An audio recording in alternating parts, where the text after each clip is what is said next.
Good morning, good afternoon, good evening. Welcome to the Supply Chain Risk Management Consortium's first in a series of webinars on how to turn supply chain maturity into financial gains, breaking through the Gartner's Stage 3 wall. We appreciate you taking the time today to join us on today's webinar on building an evolving, resilient enterprise and providing new insights into making key decisions at the executive and tactical levels. Most importantly, we hope that you and your family are healthy and safe. Today's webinar is the first of a series of webinars that Greg and I have just developed. The first one here, again, is focused on identifying the wall. According to Gartner, they came out in the 1990s. They have a 5-stage maturity model, and we're basing alignment of our tools, supply chain readiness management tool, aligned to that 5-stage maturity level. And level 3 is what we affinitize ourselves to calling the wall. Our second webinar that will happen in January is identifying the internal and external focused process capabilities within the supply chain maturity model. So we'll define that wall better, and then we'll get into webinar 3 and encountering the wall and how to align and how to encounter and address the wall directly. And then the fourth webinar is how to scale that wall and build your transition plan. And then the fifth webinar in the series is the impact to culture and transitioning over the wall. We'll be focusing on defining the Gartner's 5-stage maturity model here. Again, my name is Jim Vries, and with us we have Greg Schlegel from the Supply Chain Risk Management Consortium with over 40 years of experience.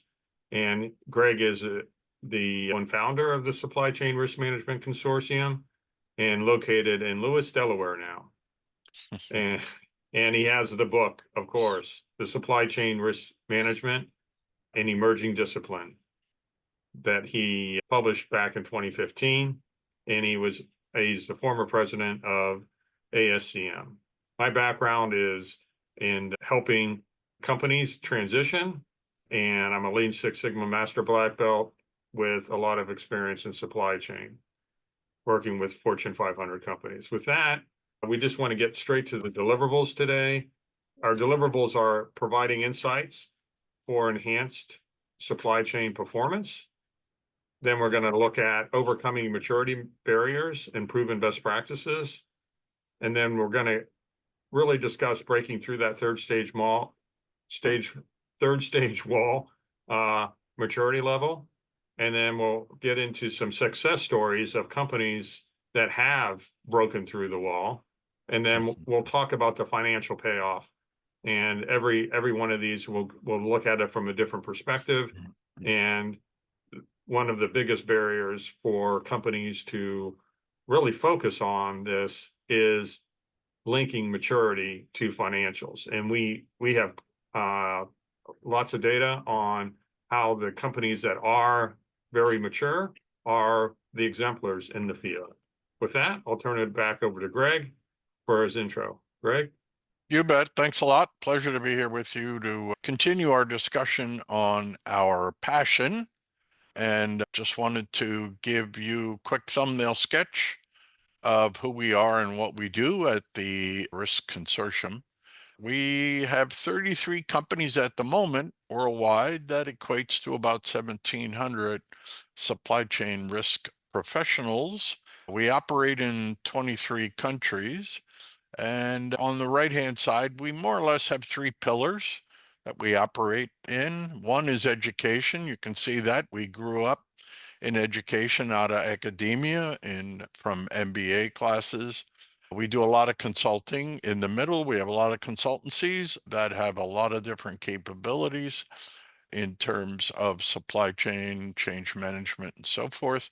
And then we have some heavy hitters on the right-hand side there, software as a service companies who essentially have built subscription-based software to support heavy lifting geared towards our focus of supply chain risk and resiliency. On the left-hand side, we have kind of our 5 product lines and services. We have 2 online education certificate courses, self-paced on learning management system and LMS. One is basic supply chain risk and resiliency for pretty much manufacturers. The other is geared towards service, logistics, and public health care. So you can receive a certificate as you finish the courses. We do a lot of coaching and consulting where we lead, guide, direct, and coach organizations on their journey. As I mentioned, we have a host of platform solutions to do the heavy lifting.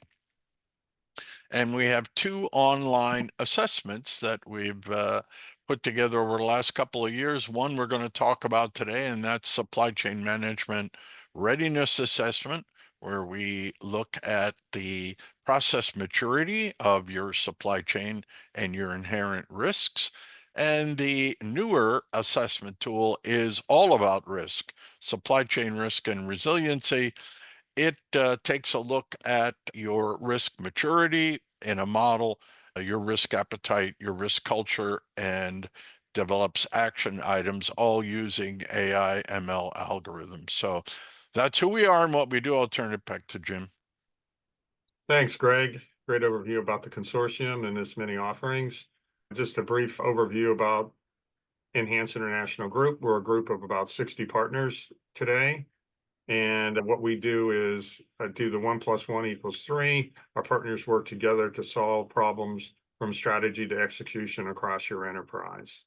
Our partners also focus on 90-day action plans to drive that growth. And we do have a group of partners that are focused on supply chain management, as well as supply chain risk and resiliency. With that, we're just going to get right into it, into what is the supply chain imperative that's out there today, because we're really looking at why do companies look to figure out how to mature, and what are some of the barriers that they're encountering. So we're going to kick it off here with why standardization matters. And of course it matters because Europe and Asia leverages standardized processes probably much more effectively than the US. And what are the risks for the US neglecting it, especially with the US looking to onshore processes back into and manufacturing back into the US? The cost of prioritizing innovation over efficiency. The US is still leading the world in innovation. So what are some of the challenges now from a long-term perspective versus short-term perspective of changing the whole makeup of how the US makes products? Examining the 80 to 90% bottleneck. Why do so many US companies struggle to advance in improving process capabilities? And what do successful companies do differently to push past this standardization? If you look at the companies that are best in class, you'll notice that most of them outsource and don't do things in-house, and that's the non-vertical approach. And now we're approaching a vertical approach, so we're going through a transition here. And from a risk reward perspective, unlocking the US potential, what strategies are available to maintain US innovation while increasing the performance of supply chain capabilities? A look at US manufacturers' decline in opportunity since 2010. The US has lost about 50% of its manufacturing capabilities. So now we're talking about bringing manufacturing either nearshoring or onshoring in today's world. So it is a sharp rebound, so to speak, of bring manufacturing back to the US. How can that be done? Balancing efficiency and agility for competitive advantage. What are some of the ways that the US can now gain back the best practices that we gave, especially to Asia, and they're using a very agile environment without compromising process improvement and innovation? And what's the blueprint for modern manufacturing successes? And we want to highlight those actionable strategies for creating manufacturing approach that marries innovation with proven process capabilities from global leaders. So that's a lot to take on, but that's the supply chain capability and imperative as we see it that the U.S. will have to take on over these next 4 or 5 years as we do more and more in-house in the U.S. With that, the agenda, Greg? You bet. Thanks, Jim.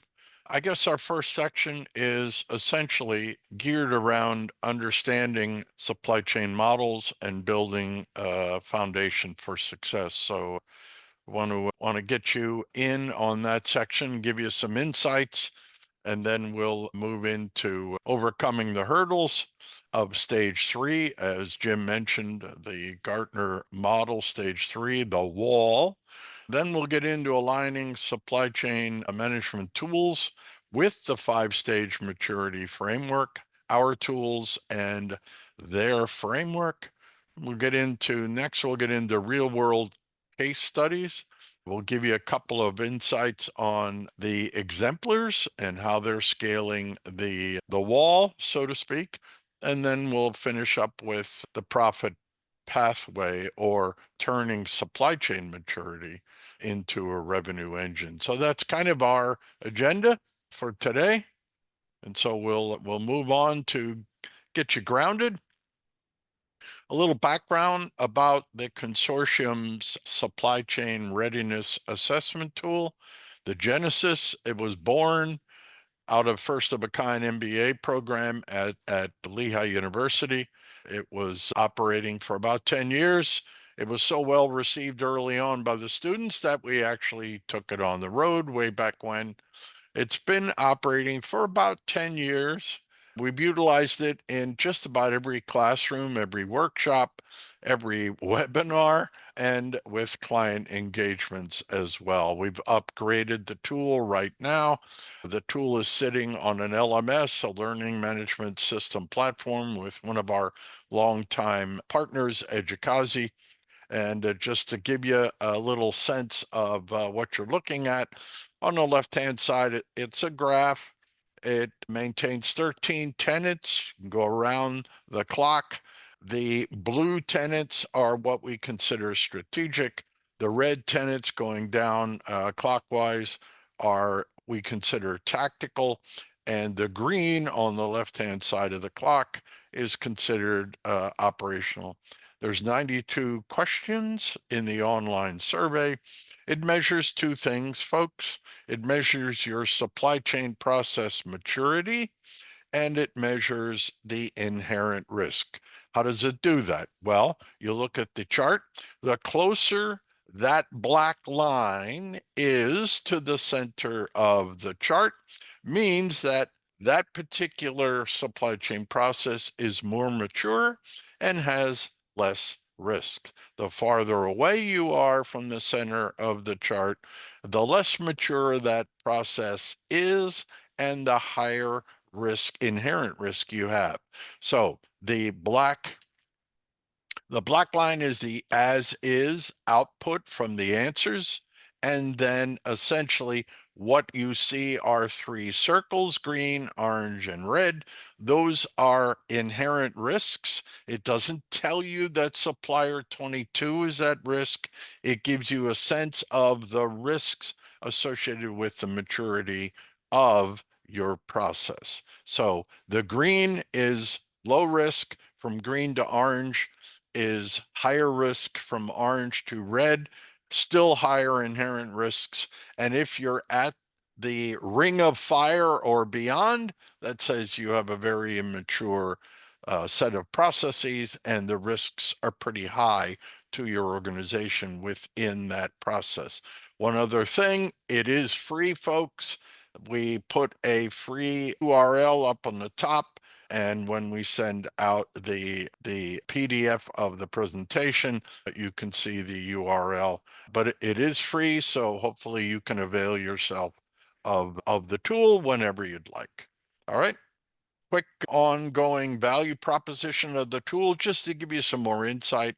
It's been around with us for 10 years. inside the classroom, over 50 public workshops worldwide, many, many in-house client engagements. The tool has provided, we think, some tremendous bottom line value for over 400 MBA students in several universities, over 4,000 operations and supply chain professionals across many, many industries, almost all industries. We've actually had it utilized with financial risk professionals, insurance folks, and banks, and again, several thousand companies across multiple industries. So I wanted to just give you a sense of who's been in and utilized the tool. I think what we'll do is we'll give you a quick profile of a user company. This is a healthcare profile or example. This particular example and company came up in our categorization as an apprentice. You can see the number 7.95 out of 10. You can take a look at the gauge. There's a gauge up above on the left, and essentially then the chart of their as is condition. And a little different, you can see that the black line is touching and even sometimes outside of what we call the ring of fire. So kind of immature processes, and again, inherent risks. What is the output? What do we advocate? What do you get? And what do we advocate? It's a dialogue starter, folks. It gives you an attempt to assess your mature and immature processes. We would advocate you investigate the immature processes and attempt to improve them and reinforce and or leverage your mature processes for strategic advantage. It's all about addressing surprises, folks. It's a dialogue starter. It's visual. You can develop action plans from this visualization. Pretty simple to do. And then you can get into what does good look like. You can walk through and begin an attempt to improve some of those immature processes to strengthen your supply chain. So it's a dialogue starter. We wanted to give you a sense of a real world situation. We'll give you a little bit more background on the tool before we hand it over to Jim. This is the company ranking. This is our industry agnostic scorecard, if you will. There's 13 tenets. You can see on the right-hand side, we tend to color code the categories. The dark green is the exemplar companies. The green is the mainstream. The orange is the apprentices, and then red is the ring of fire. So you can see the definition real quick here. Exemplars, less than or equal to 3. Those companies, excuse me, have demonstrated pretty much success in embedding many of the tools, techniques, and methodologies that we teach into our daily routines. They're the exemplars. Mainstream, from 3 to 6, if you will. These companies have bought into the journey and they're starting to build a foundation. Apprentices, greater than 6, up to 8, about. Those companies are basically have some small isolated pockets of excellence, but they haven't really expanded these tools, techniques, and processes. And then the ring of fire, essentially, these companies probably have done little to improve their supply chain processes over time and haven't really made a commitment to supply chain management and risk. So they're normally in foundation where that's education and awareness. So with that, we gave you a couple of little insights, couple of grounding definitions, and then what I'll do is I'll turn it over to Jim. Yeah, so just before we go on, we have a question in the chat. Do you see a correlation between best-in-class ranking and financial results? All I can say right now is hold that thought. We'll get to it. We're building up to that, so that will come towards the end of by the end of the webinar. Great question. That is what the webinar is about. So with that, we want to get into the Gartner model. If you're not familiar with it, it has 5 stages. It was developed, I think, in the 1990s and early 2000s. and it has the 5 stages that was developed by them. And the key link is understanding where you're at in these processes. And you see on the y-axis, you see mindset. So that's the organization's mindset. Are you inside out versus outside in, is how Gartner looked at it or looks at it. And then on the x-axis, you have more cost focus versus service. So stage 1, if we're moving from, let's start there, all the business units are independently acting and they really don't do much with each other. They acknowledge that they're under one roof, but it's very often, once you get to 400 million or even 120 million, you may have different businesses that you decide to embark upon. And those businesses are operating independently. And it's serve the customer, but independently. Then you get to stage 2. And stage 2, you say, oh, we got to start organizing and structuring things. And we actually end up building silos in our organizations. And then you have functions, and you say, wouldn't it be great if not having functions, you have functions that are aligned to each one of those, and then you start talking about centralizing functions, and you have your overhead functions like finance and maybe some transactional type of areas. Then when you move to stage 3, you say, hey, well, maybe we should all play together and start working together. And you start moving from that inside out to the outside in mindset, and you start collaborating across, and you're starting to link supply, demand, and product, because you're now buying, centralized buying on the purchasing side and so forth. And you're trying to come up with that integrated supply chain. And this is where the wall generally hits for most companies. If you do figure that out, you go to stage 4, and you're getting into actually optimizing your ecosystem as a company across all your different business units, and you're focused more on the company than yourself. And in stage 5, you're actually focusing purely on the customer, and you're creating win-wins across the board, and you're creating differentiating value to the customer. And so with that, again, just in review, the outcome in stage 1 is you're revenue focused, but not scalable. You're adaptable, but it's expensive. In stage 2 to 3, the outcome is standardized, but it's one size fits all. You will assimilate or you will be cut. So there's a lot of cost cutting activities between stage 2 and 3. It's not really adaptable, and it's not scalable. Generally, what happens is somewhere between stage 2 and 3, you start losing customers because you start ignoring them. Then when you get to stage 3 to 4, you get into, oh, we can actually create that value profit, that value equation with the customer. And stage 5 are the companies that are out there that are scalable, that keep on scaling. And we all know them in the Fortune 10, although they sometimes change in the Fortune 10, 20. But you see what they're doing. They're adding value to the customer. And they're looking at margin to serve. They're not looking at cost to serve. So it's a whole mindset change. But overall, companies have to go through these 5 stages. You can't go from stage 1 to 5. That doesn't really work. You have to evolve and encounter. And the one thing that we see over the years is companies often go to stage 1, 2, and 3, and then they get a new CEO. That new CEO kind of blows up the organization that goes back to stage 1, 2, 3. So I call it the 1, 2, 3 step that many companies undergo with the changing of a CEO every so on. So that's the overall view of or background of that. Now, how does the supply chain risk management consortium levels fit into this? Well, between stage 1 and 2, that's your ring of fire that Greg explained. Stage 2 and 3 is your apprentice.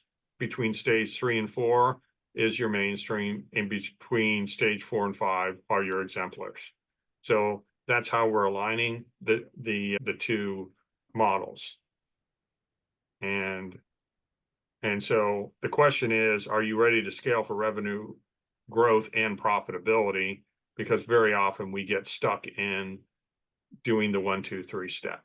And that's really Mhm. the overcome. So how can we help you get through that wall so you can get to stage 4, understanding that only about 10-15% of companies ever reach it to stage 4. So Greg Mhm. will next cover Yep. the overcoming the hurdles of the stage 3 maturity model. Greg? Yep. Jim, there there is a question in the chat. Maybe we should Okay, go ahead. maybe we should stop because it's about the Gartner model.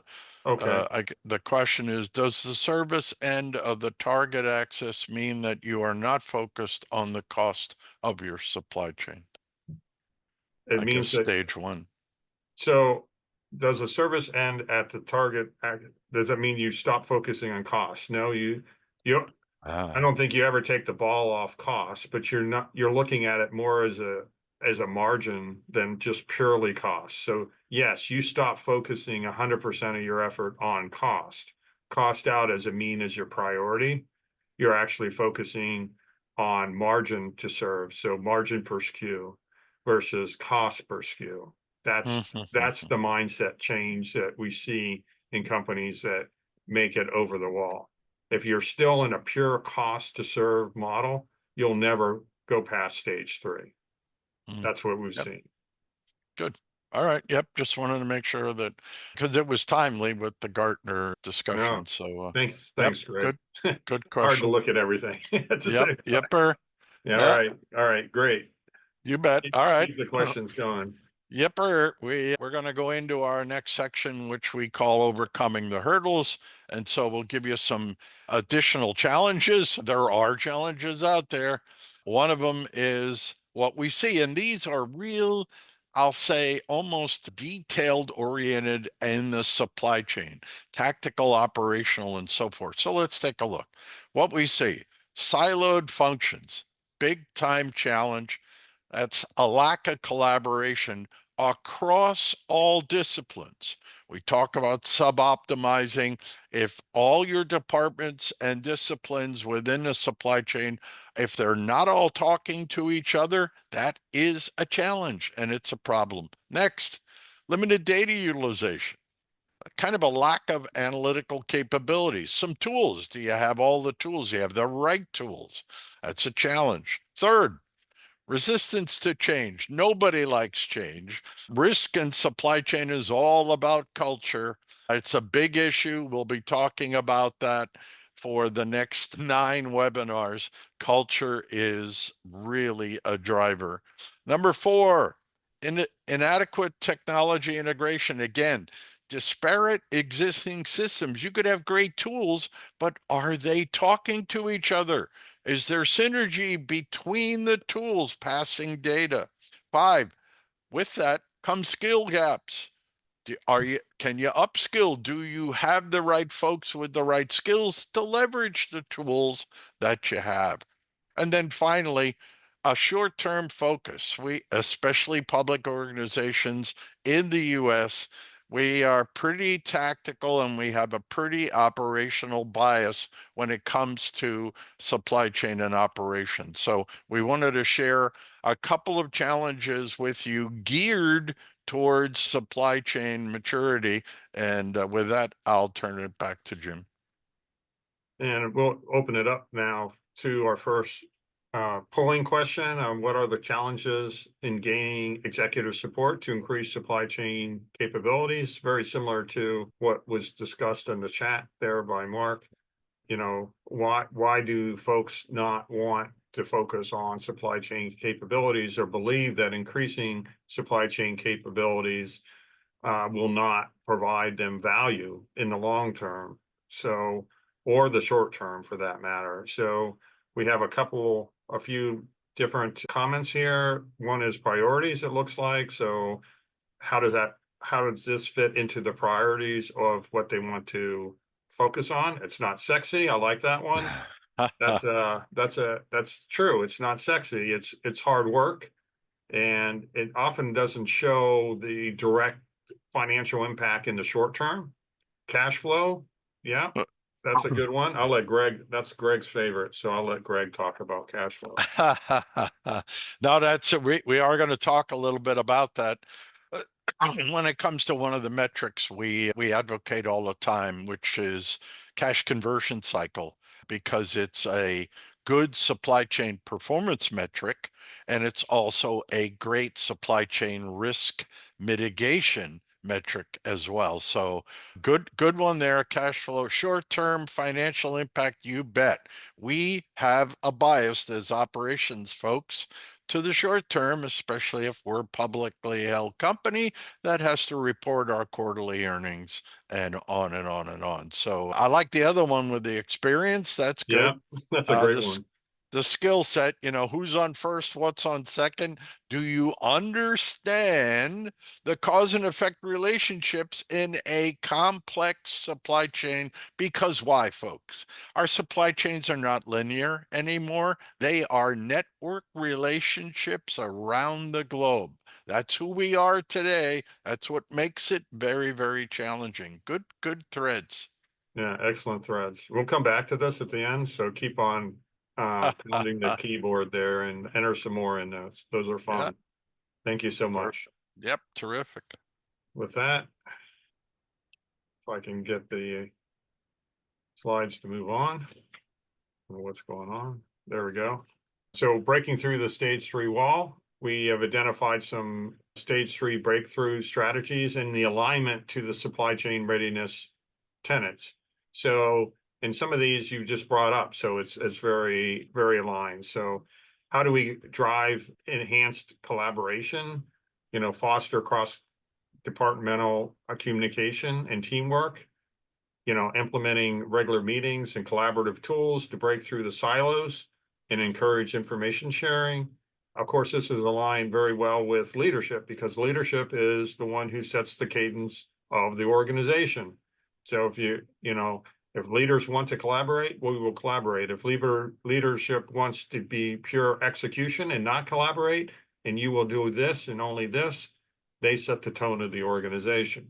The second is invest in training and development, which was, we just saw somebody enter. So thank you. That fits perfectly into this. And what we find is many people do not understand what supply chain is. They don't understand that finance is part of supply chain, that sales is part of supply chain. Many of them think that just logistics is supply chain. And a lot of people don't even know that operations, production is part of supply chain. So just understanding and coming to a common language is so important. And we look at that in our supply chain readiness assessment. Modernize technology is the next barrier to break through. And Greg just talked about how do your systems talk to each other? Are they integrated?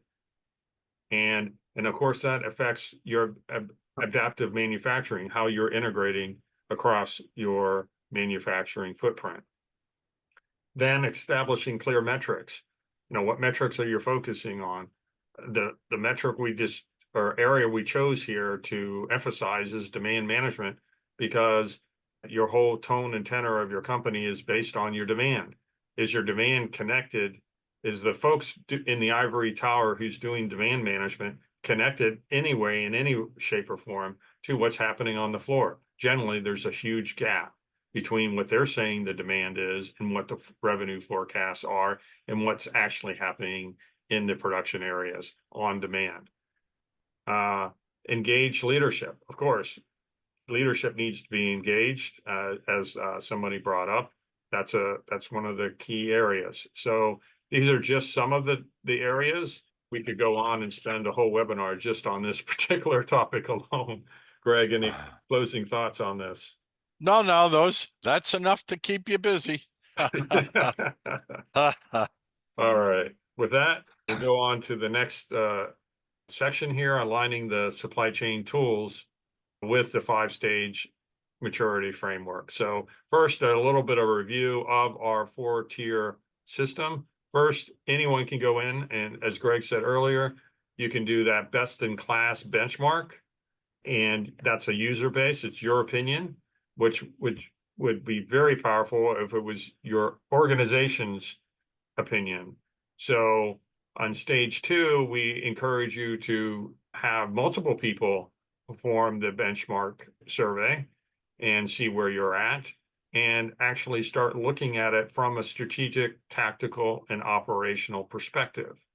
And generally, we like to see you look at a business unit because, again, we do operate in silos, as we talked about earlier, but you got to start from the ground up. So we encourage looking at your different business units and rolling it up across your organization and all those stakeholders that we just discussed before. And then tier three is, well, let's now, how does supply chain integrate into your priorities of what you're doing in your organization, especially when you're coming up to annual planning that's coming up in January? And where does supply chain fit in? And if you were aligned yourself to the 13 tenants, which of those 13 tenants do you want to focus on and which ones don't you want to focus on?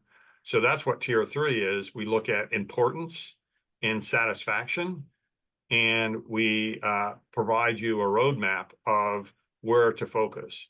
And then tier four is the playbook, is when you're mature enough in that stage 2 to 3 in Gartner, and you need extra help, or it could be from any stage, going from stage 1 to 2, 2 to 3.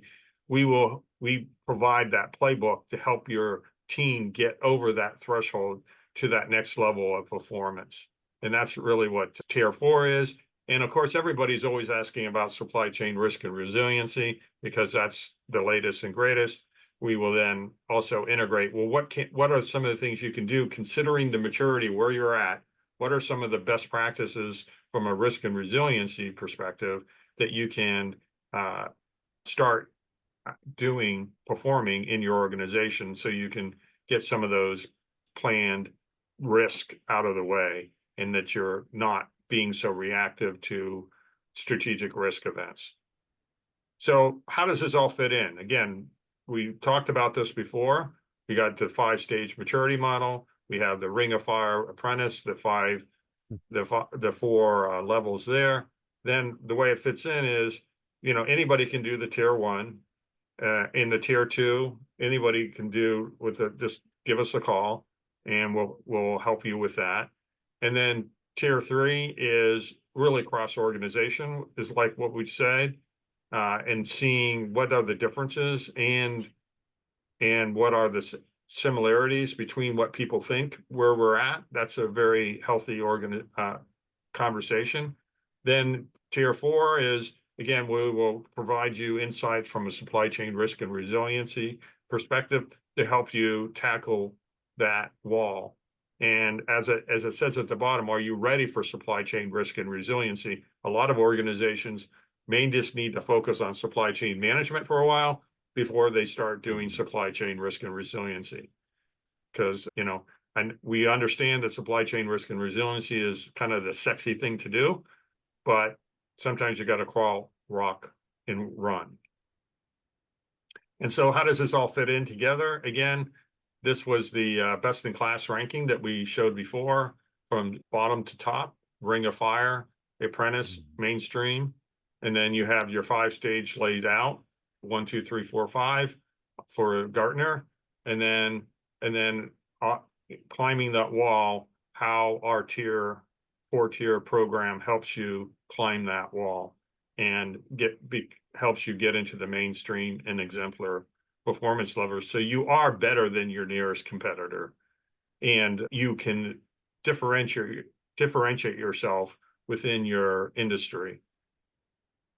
So with that, we're back to the polling question. Greg, any other thoughts come to your mind while we're going through here? It is, the issue is not sexy. I like that. We would agree with that.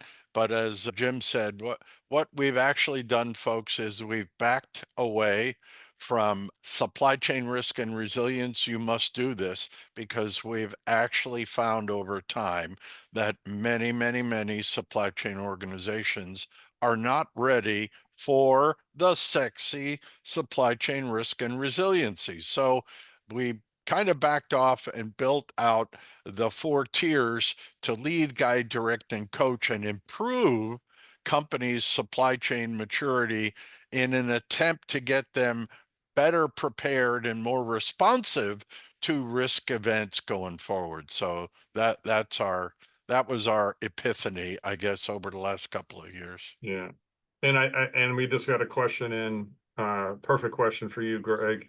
And is, do you offer leadership team training on supply chain management and risk and resiliency management? Yeah, we do. Yeah, we do. And we have many folks in our consortium of 33 companies, especially considering Jim's group as well in EIG. So we have enough folks and we have enough body of knowledge to more or less tier our intellectual property based on the audience. So hopefully I answered your question. So I think the next section and the lead into the next section will be the question of what everybody's asking. I'll let you intro it, Greg. Yeah, sure. Well, we said we'd give you a couple of success stories or not. So we thought we would share that with you. But first, a little webinar humor, I think, from us. Show me the money! That's it, Jerry, you better yell! Show me the money! Show me the money! Show me the money! What you gonna do, Jerry? Show me the money!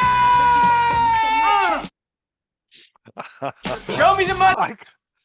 I can't help it every time we see that. It just cracks me up. So we wanted to give you a little, morning humor here, webinar humor. So hopefully you found that humorous. That's what we're talking about because money talks, nobody walks in supply chain management. So with that, here's a couple of companies that have successfully broken through the stage 3 wall from our perspective. You probably know these folks. Amazon, they're very good at data analytics. They leverage the technologies. They are somewhat customer centric, out there, B2C, that kind of thing. Zara, who we've worked with several times over the years, they're a division of Inditex. They got an integrated supply chain. They have rapid response to changes. They talk to their clients on 5G phone, that technology, and they just are very good at both supply chain management, performance, and risk management. P&G, everybody knows them. They're pretty darn good. They have digitized their supply chain. They leverage analytics, and they have a great visibility into their supply chain network around the globe. Tesla, they're vertically integrated. They do advanced manufacturing techniques, and they seem to be very market sensitive and responsive. And then Unilever, they take a holistic approach, again, end-to-end supply chain. They do it. They're in consumer packaged goods. They have thousands of customers and thousands of SKUs, the good sustainability, and they leverage data analytics every day. So the takeaway here is, to us, success is aligned to a company's culture and vision. Sure, all the tools, techniques, skills, but it all comes down, folks, to culture and vision. So we wanted to share that with you a little bit more on a couple of caselets where the folks who broke through the wall on the top from left to right. Amazon, again, for the last 4 years, they got a pretty nice 5-year running, compound annual growth rate on 20% or more. They look at cash conversion cycle. They know all about it. They've used it as a tool. They hover anywhere from -5 to -10 to -29 days. Why is that good? Because they are a bank. They get a cash conversion cycle says, how efficient are you managing your assets, including cash flow? All right. So they're pretty good at it. Zara is exceptional. They got a pretty good compound annual growth rate in their fast fashion industry. They have even a better cash conversion cycle of -45 days. What does that mean, folks? That means they get their money from their customers, and that gives them at least 60 to 90 days of free cash with their inventories quite low before they have to pay for the raw materials to their suppliers. That's what it means. Companies who did not break through down the bottom, a company called American Apparel, 2009 to 2014, 1.73 CAGR, if you will. 2014 cash conversion cycle of, look at the difference, folks, 215 days. That's not efficient management of your assets and cash flow. A&P, even worse. 2009 to 2014, minus 47 CAGR, if you will. 2014 cash conversion cycle of 150 days. That is essentially not good. That's ring of fire stuff. And we just wanted to share a couple of stats with you, and we'll give you another real live example of Zara. We had the privilege of working with Zara a couple of years ago, back in 2015, using the tool that you see, and that is available to you. They came in, they went through the tool, they came in as a retail leader, 4.01 out of 10. All right. You can see they touch the yellow line here, the circle where the exemplars play. There, they went through the 92 questions. They had one outlier. It was IT systems. You can see it on the bottom right there at about 5 o'clock on the clock face. Why? Because they had over 25 1970 like systems supporting their organization, and they were still tremendously good at supply chain performance and risk management. What did they do? They took this chart, this example, they wanted to see from an objective point of view where the outlier was. They knew the outlier was IT. What they did is they took their minus 45-day free cash level, and they built themselves a multi-million-dollar supply chain risk and resiliency war room. They manage and monitor their supply chain around the globe 24/7, 365 days a year. They are the best in fast fashion apparel. They come in at 4.01. You can see their operational, strategic, and tactical levels of excellence. It's pretty tightly wound together. They are very, very good. All right. We got another one for you. This is a major retailer. Their supply chain capability, they came in as a retail leader at 3.41 out of 10. That's pretty darn good. Over on the left-hand side, you can see their gauge, their borderline exemplar from our definition. You can see the chart. They're touching the circle at 3 out of 10, where it's low risk and a very high maturity. And what do we see? They're a Fortune 50 retailer. They're in the top 10% performer in supply chain maturity from our point of view. They're fairly balanced in terms of strategic, tactical, and operational excellence. They have tactical and operational tenets that aren't as mature, so there is some room to move. Their CAGR, their compound annual growth rate, like we mentioned, 22%, and they've broken through the wall, and they continue their supply chain process excellence. So with that, we shared with you a couple of actual exercises and examples, and I'll turn it back to Jim. Thanks, Greg. So I have the honor of going through some of the stats stuff with you to show you the old Gaussian distribution that many of us seen. And for us, with our 5-10 years of tracking these assessments, we are at a median or an average of about 4.9. As we can see, the Ring of Fire, apprentices, and mainstream. So that's kind of the overall average of all the assessments that have been taken. So that's that best in class performance. But what's most important is industry benchmark. Where do you perform relative to your competitors? And so you can see for retail, we have quite a dispersion of retailers in here.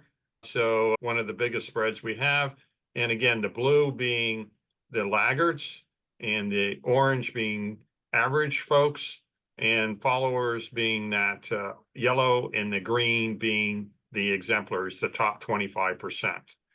So what we see here is a box plot. Again, the lower part of this is what we call the 25th percentile, which means if you had 100 companies, this is a 25th company. This is the 50th, the median, and this is the 100th company, the maximum. So you can see where those guys fit in. And then what we did is we are sharing with you some other industries. You see electronics. Electronics is performing much better than retail, which is not surprising because electronics is an industry that requires quite a bit of supply chain knowledge, and they tend to be more on the mature side than other industries. And then petrochemicals tends to fall behind a bit from the overall average, as does heavy industries from an overall supply chain perspective.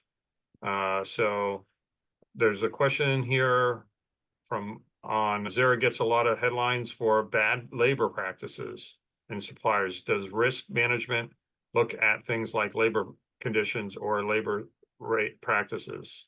Absolutely does. Yes, the retail environment, retail apparel wrestles with that every day in terms of slave labor.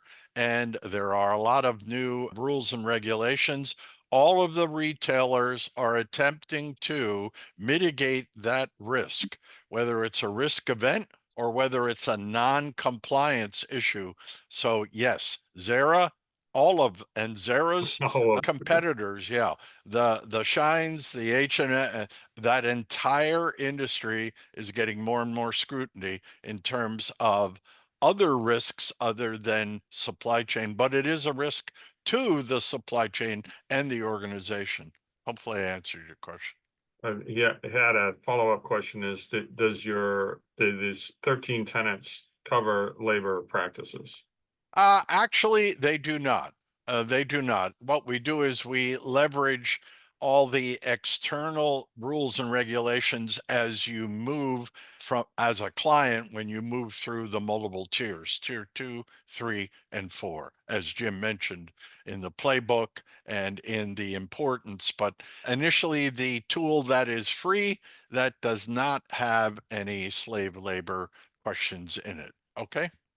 Does the supply chain risk and resiliency assessment get into that at all? Oh, it does. Yeah, the pure risk assessment does, the other online assessment, but remember, this is more of an operational tactical type of process maturity evaluation. Great. Thanks, Greg.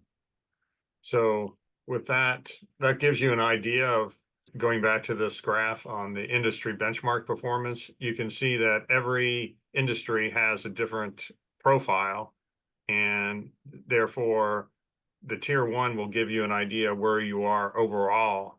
But understanding where you're at relative to your industry is much more powerful, because that's going to tell you where you need to focus. And that's why the level or tier 2, 3, and 4, what we will help you get there. And so at the end of the day is, do you know where you are relative to your industry is really the question, because if you're a laggard, you're probably on your way of going out of business. If you're average, you're probably looking to be bought. You know, it's the followers and the leaders that are driving the industry, and you want to be up there.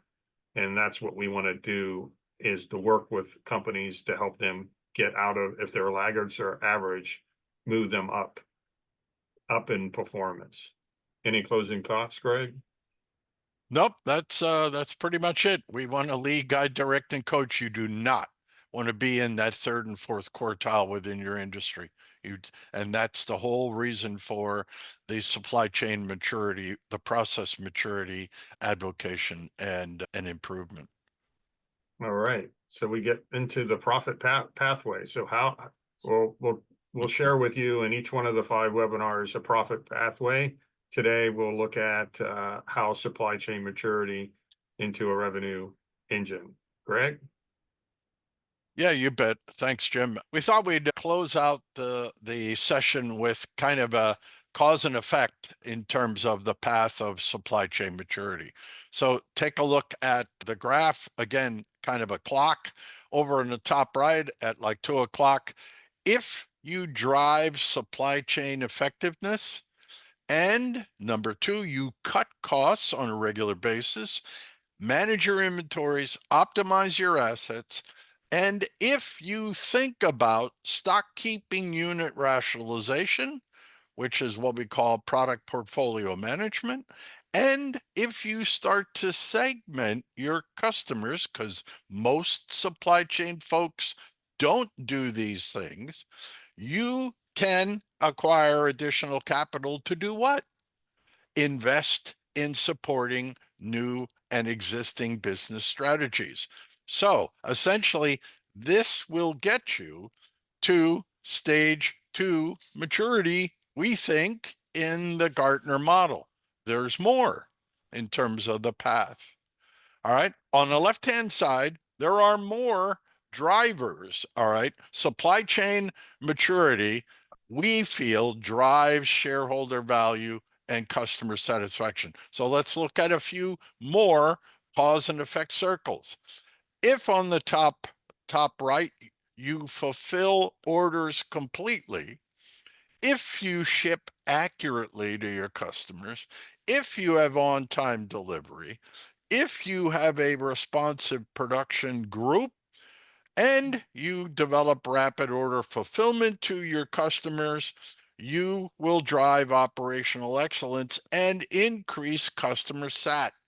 All right. If you get your employees engaged cross-functionally from end to end, from customer to supplier, you can also increase shareholder value. How do you do that? Now you're building and driving revenue growth with your supply chain processes, all right? And you're leveraging your fixed capital assets efficiently. If you do those 2 things for the organization, you're going to free up cash. And if you free up cash, you're going to improve your margin growth, and that gives you a additional market capitalization. And we feel and have seen that's an increased shareholder value. So with that, it's recognizing the full strength of end-to-end supply chain. We wanted to share that with you. If you do these things well, you can break through the wall. We're thoroughly convinced. With that, I'll turn it back to Jim. Thanks, Greg. With that, that closes out the webinar. We hope that you enjoyed the webinar on gaining insights for an enhanced supply chain performance, how to deal with those barriers, and some best practices overcoming the wall, as well as we provided some stories of companies breaking through the wall and sustaining themselves at that stage 4 and stage 5. And as it shows there, the financial payoff is great for those companies that are those exemplars, and they continue to lead in their industry. And then we gave you a roadmap for that. So we look forward to you joining our next webinar in January. We wish you all the best for the holidays. But until then, we'll be working on this next webinar on defining the wall. If you have any questions in the meantime, you're getting ready for 2025 planning. If you have any questions, comments, please set up a call with us. We'll be more than happy to support anything that you're working on. And with that, Greg, any closing comments?